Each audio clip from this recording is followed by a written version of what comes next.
Government and private schools have hiked fees ahead of opening day tomorrow, citing the weakening Zimbabwe dollar. While the bulk of schools were still assessing the situation, some private schools such as Falcon College, St. George's and government-run Prince Edward High School have already announced new fees. Parents of children at Falcon are expected to fork out $1.3 million, equivalent to US $2.500 on the black market and US $6.300 at the official rate. This is an increase from around $600,000 for the third term last year, which also sent shockwaves when it was announced.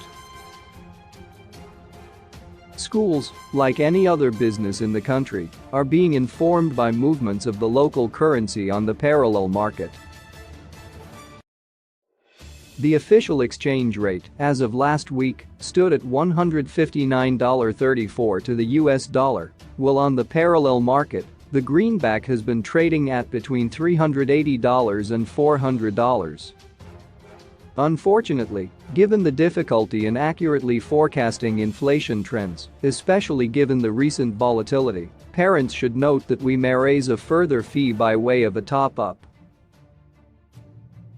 Those parents who wish to pay the fee in US dollars will be exempted from any top-up, Falcon College Board of Governors Chairperson Andrew Marchuson wrote to parents in a letter dated April 11.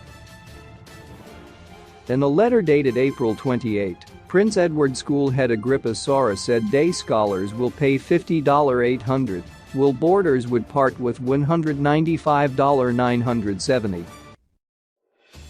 Other schools, which reportedly hiked fees, are Roman Catholic-run Marist Brothers Secondary School in Nyanga and Kutama High School.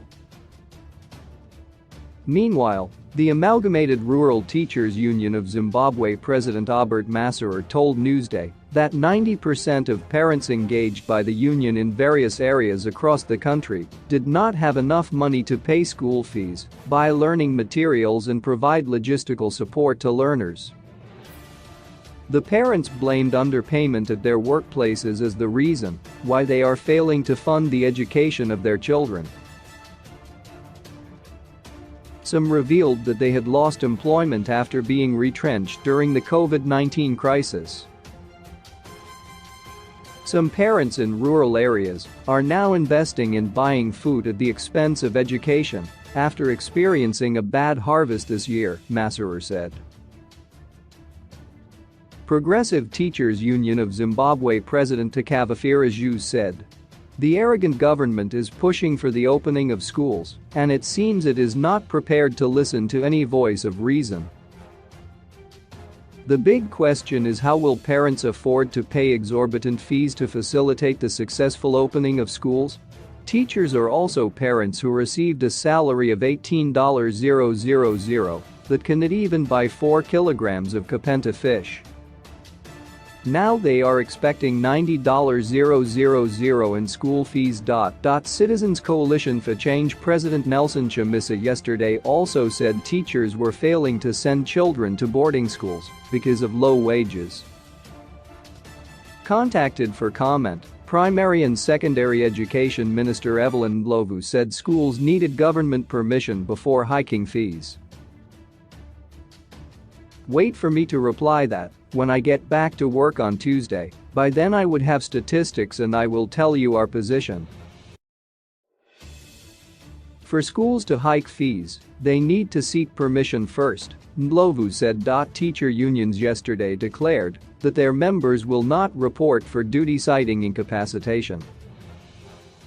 Public Service Minister Paul Mavima has since pleaded with teachers to be patient, saying their salaries cannot be reviewed each time schools open. "We just changed the package for teachers each time schools open. We are getting into the second quarter, and we need them to be patient and go through the negotiation process. If there is any need for a review, it will be determined during the negotiation process," Mavima said last week. Educators Union of Zimbabwe President Tafadzwa Munatawafa said workers, especially teachers, should take the initiative to make sure their dignity is restored. We celebrated Workers' Day with miserable faces, facing misery in all aspects of our lives in a gloomy year. As teachers, we should rise up and reject slave wages.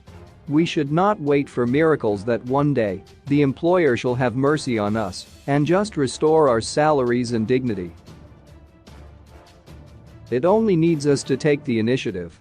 We demand to have our salaries restored to the pre-2018 level of US $540. Surely, workers cannot breathe, Munatawafa said. Teachers and government have been involved in a protracted standoff with the former, demanding a pre-October 2018 remuneration ranging from US $520 and US $540.